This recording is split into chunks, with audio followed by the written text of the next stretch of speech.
Olá, eu sou o professor Cadu do Departamento de Física da UF. Essa videoaula é parte do material de estudo da disciplina Ótica Clássica.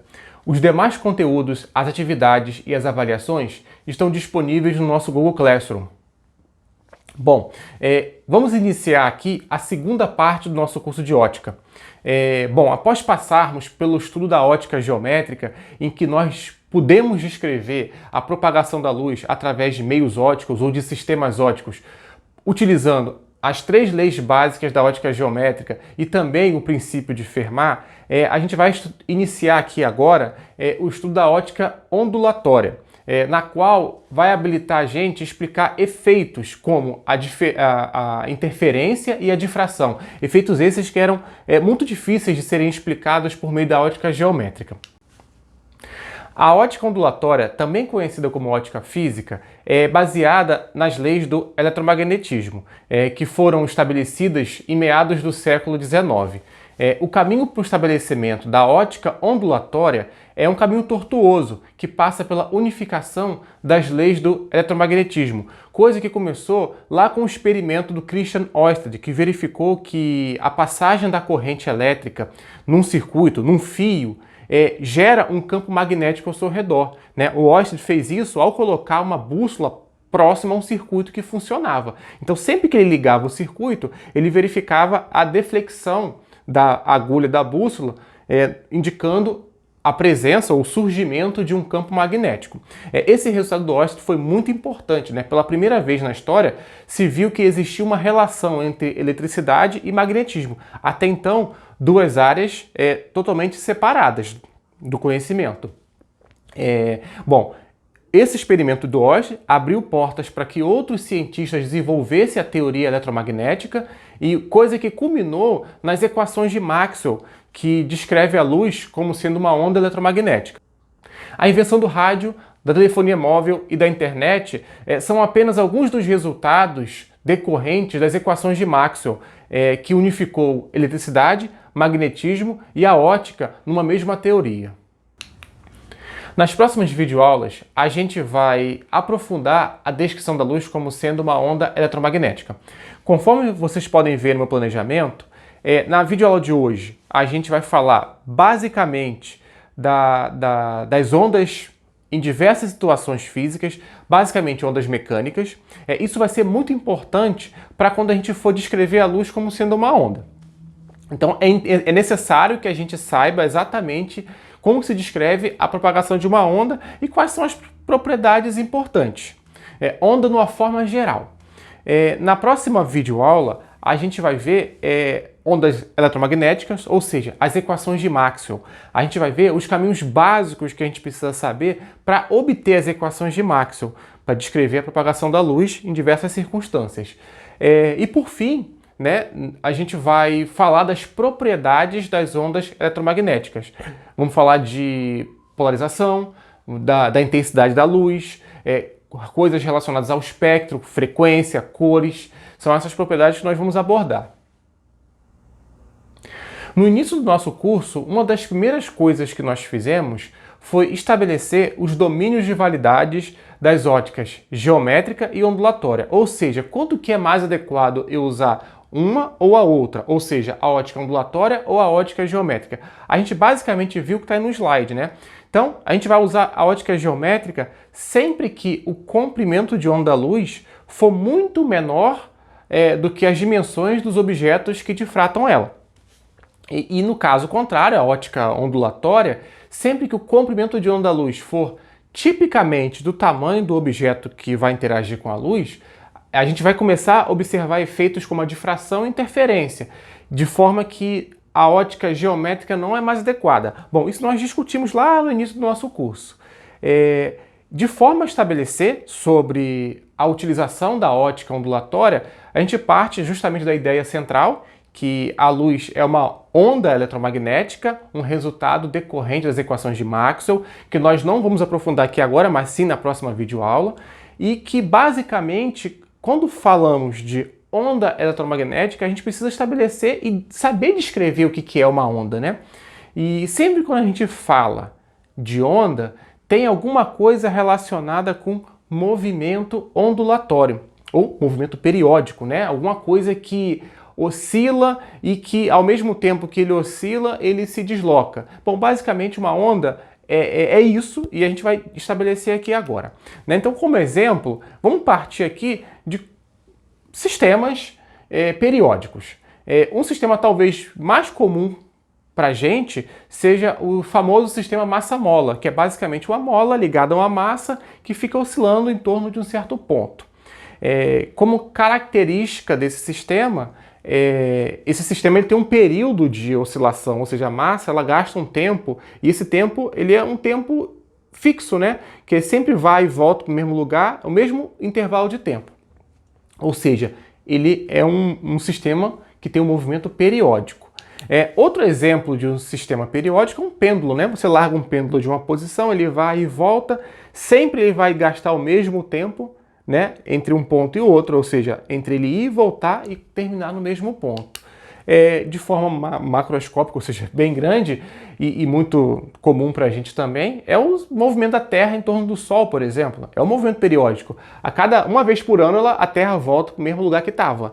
Então, esses efeitos, esses sistemas, eles sempre podem ser utilizados como sistemas para medir tempo, enfim, são sistemas periódicos.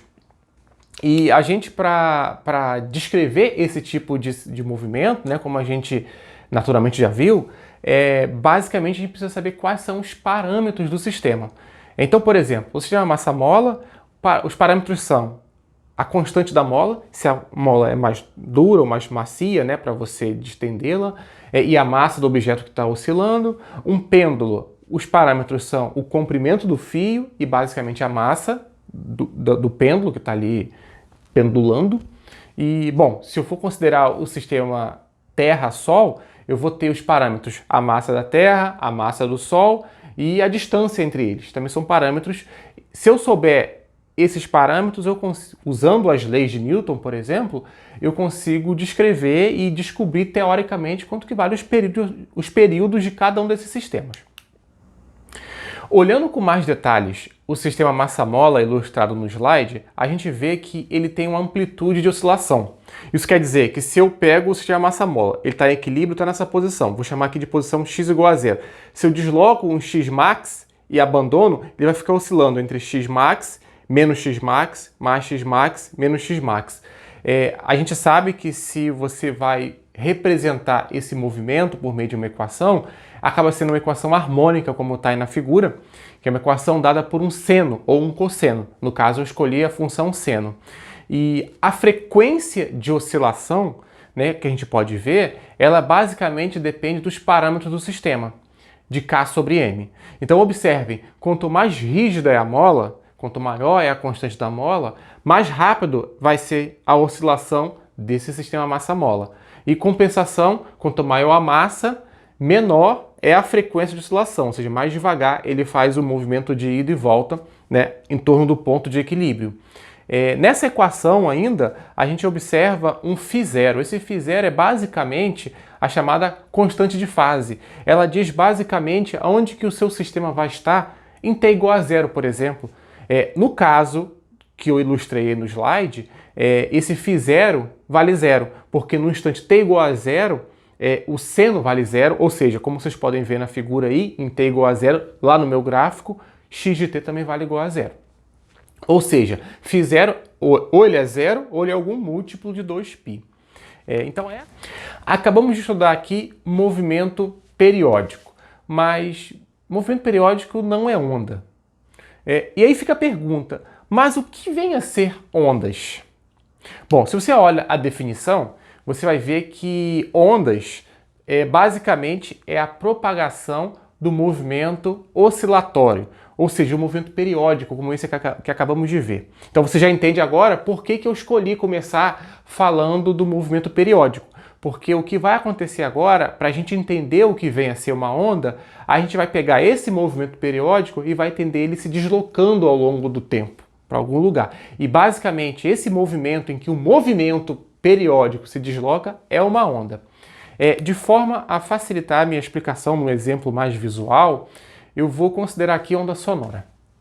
Então, por exemplo, um alto-falante, de tempos em tempos, ele emite lá um pulso. Né? Por exemplo, a chegada de um sinal elétrico no alto-falante faz ele emitir um pulso e uma pessoa está ouvindo o pulso, conforme vocês podem ver aí nessa animação. E aí você vai ver que basicamente o que a pessoa está ouvindo, na verdade é o som, ele é um resultado de um movimento oscilatório. Então, se eu olhar com um pouco mais de detalhes o que está acontecendo, eu vou ver o seguinte: o alto-falante, ao receber o pulso de eletricidade, ele tem uma membrana. Se você olhar qualquer alto-falante, ele fica se mexendo. Aquela parte que se mexe é uma membrana. Aquela membrana vai empurrar o ar que está ali nas proximidades e vai voltar, porque o pulso ele vai fazer aquela membrana ir para frente e para trás. E basicamente o som que a pessoa está ouvindo é o resultado desse movimento. Né? Esse movimento que estava justamente antes na corrente elétrica, lá até chegar ao alto-falante, chegou no alto-falante, esse movimento vai ser transmitido lá para o ar, e vai ser transmitido para o ar em forma de pressão. Ou seja, você vai olhar que a membrana ela vai empurrar o ar para frente e vai para trás. Basicamente, se eu considero que eu estou na atmosfera e tem ar ao meu redor, então existe uma pressão média aqui. E o alto-falante, quando ele empurra o ar para frente, enfim, ele cria uma chamada zona de pressão. E essa zona de pressão, ela se propaga. E o que isso tem a ver com o movimento periódico? Bom, se você imagina exatamente como está ilustrado, né, o alto-falante indo para frente e para trás, ele está pegando está fazendo essa zona de pressão aumentar e diminuir, aumentar e diminuir. Só que ao fazer isso, essa zona de pressão ela se desloca. Então, o que está acontecendo de fato, essa outra ilustração pode explicar melhor. Então, se originalmente não tem som, eu tenho basicamente a mesma pressão em todo lugar. E aí, o alto-falante, ele emitiu o som. Então, vamos olhar um instantâneo. Um instantâneo eu tirei uma foto desse alto-falante com som, com ar ao redor. E aí, foi logo depois do alto-falante emitir esse pulso. Então, a gente vai verificar que nas proximidades do alto-falante, ele criou uma chamada zona de compressão, o ar fica comprimido, e logo depois dessa zona de compressão, existe uma zona de rarefação, porque o alto-falante voltou e ficou o ar rarefeito. Então você cria uma zona ali em que, um pouco à frente, as moléculas do ar estão pressionadas, por isso que a zona de compressão, e logo depois as moléculas estão um pouco mais afastadas. Então, na minha ilustração aí, você vê que nesse instantâneo, por exemplo, em t igual a 1, a zona de compressão está naquela posição. Só que se eu olho um pouco depois, aquela zona de compressão ela foi para frente, porque aquelas moléculas que estavam juntas, empurrou da frente, esse movimento ele vai se propagando, cada vez mais passando, né, a zona de compressão para frente. E observem que a zona de compressão vai para frente, mas o ar, as moléculas do ar, elas ficam, depois que a onda passou, elas ficam na mesma posição. Então observe no instante t igual a 2. No instante t igual a 2, aquela zona de compressão está mais à frente. E naquela posição onde tinha t igual a 1, o ar voltou a ficar igual. Eu estou imaginando a situação em que o alto-falante recebeu apenas um pulso e gerou um pulso de compressão e que aquele pulso foi embora. Então você vai ver que o que está acontecendo é que as moléculas se comprimem, se afastam, mas em torno de um certo ponto. Então essa ilustração aqui, que mostra exatamente o alto-falante expandindo e comprimindo, você vê, olha o movimento da partícula mais próxima. Ela empurra da frente, que por sua vez empurra a outra. Depois do alto-falante, quando volta, ela volta para o lugar que estava. Então, se o alto-falante fica fazendo isso para frente, para trás, para frente, para trás, ele vai gerando uma onda que vai se propagando sempre para frente, sempre de trás empurrando da frente e assim sucessivamente, até que, né, o som ele acontece e você vai ouvindo ele, se o alto-falante estiver sendo alimentado sempre por essa tensão que está vindo, por esses pulsos de tensão.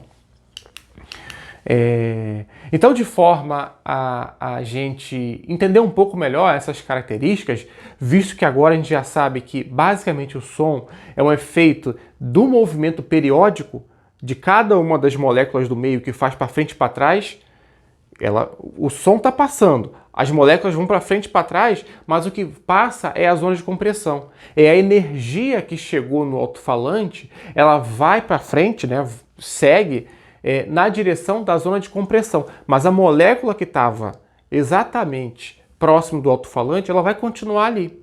Elas não vão ser empurradas para frente, elas vão continuar ali, e o que se propagou foi justamente essa onda de oscilação, que elas vão oscilando e vão empurrando o som para frente. E uma pessoa que está ouvindo esse som, o que ela percebe lá no tímpano dela é o oposto do alto-falante. Então, quando a onda sonora chega, as zonas de pressão e rarefação vão chegando no tímpano, ele começa a fazer o movimento e o seu cérebro ele entende esse movimento exatamente como para você entender a onda sonora, para você ouvir a onda sonora. E quais são as propriedades dessas ondas, né? Estou falando aqui agora para ondas sonoras, mas daqui a pouco isso vai se expandir para qualquer tipo de onda, né? Então, por exemplo, um período, né? O período em que a zona que tem a ver com o tempo necessário, você fica fixo, você tem alto-falante, você fica fixo num ponto, é o tempo necessário para que duas cristas passem por esse ponto. Isso é um período. Entre duas compressões consecutivas, por exemplo, ou podem ser duas rarefações consecutivas, enfim, o que você tiver pegando como referência. E a intensidade. Bom, a intensidade depende basicamente da distância em que você está do seu alto-falante, né? Então, basicamente, se essa oscilação é muito intensa ou se essa oscilação é pequena. Então é isso que está acontecendo. O som vai passando. Quanto mais distante o som, você estiver medindo o som, ou seja, ouvindo o som do alto-falante, menos intenso ele fica. Por quê? O som ele vai se difundindo. Então ele vai se espalhando. Pensa que o som, ao se propagar, ele carrega energia. E quanto mais distante você estiver, mais a energia ela vai se diluindo para os lugares ao redor. Outra propriedade muito importante que causa bastante confusão para a gente é a questão da altura do som. A gente fala de intensidade, como o som cada vez mais distante do alto-falante, mais baixo eu vou estar ouvindo, mas na verdade as palavras de intensidade têm a ver com se o som ele é agudo, se ele é fino ou se ele é grave. Observe que a velocidade do som no ar, né, porque eu só tenho sentido falar da velocidade do som onde ele está se propagando, ela é constante. Então você pode ter, e essa minha ilustração está mostrando isso, o mesmo alto-falante sendo alimentado por dois tipos de ondas, com frequências diferentes. E aí você vai ver que duas pessoas aí ouvindo os sons emitidos por esses alto-falantes. A velocidade de propagação das ondas ela é a mesma. Por mais que em um alto-falante ele tenha um movimento mais rápido, produzindo máximos e mínimos de compressão, a velocidade com que o som se propaga depende basicamente do meio. Esse exemplo de ondas sonoras ilustra o que nós chamamos de ondas longitudinais. Longitudinais porque elas estão na direção de propagação. Então, o alto-falante, ele ao se mover, ele empurra as moléculas de ar para frente e para trás. As ondas de pressão, elas vão se deslocando. Então, o movimento das moléculas, o movimento do meio, é na mesma direção da propagação da onda. As ondas são as ondas de pressão que vão se deslocando. E aí, as moléculas do meio, elas oscilam na direção de propagação. Por outro lado, a gente também pode ter as chamadas ondas transversais. Por exemplo, ondas que nós podemos fazer em uma corda. Eu pego uma corda, estico ela, amarro, por exemplo, numa corda e faço um pulso. Se eu fizer um pulso, como que ele vai ser? Vai ser para frente, para cima e para baixo, para um lado ou para o outro, ou seja, ele vai ser um pulso transversal. E aí, se eu fizer esse pulso, vocês vão ver uma coisa como o que está acontecendo aí no slide. Então é um pulso que vai de acordo com o movimento que eu fiz. Observem, existe um ponto, qualquer ponto da corda que você considerar, ele só vai fazer um tipo de movimento. Vai ser um movimento para cima e para baixo. Eu fiz o movimento para gerar o pulso para cima e para baixo. Então aquele ponto ele vai subir e vai descer. Mesmo assim, a onda vai se propagar para frente. Então, se eu pego uma corda, faço um pulso, o pulso ele vai se propagar. Qualquer partícula do meio vai se deslocar transversalmente. Por esse nome, por esse motivo, nós falamos que esse tipo de onda é uma onda transversal.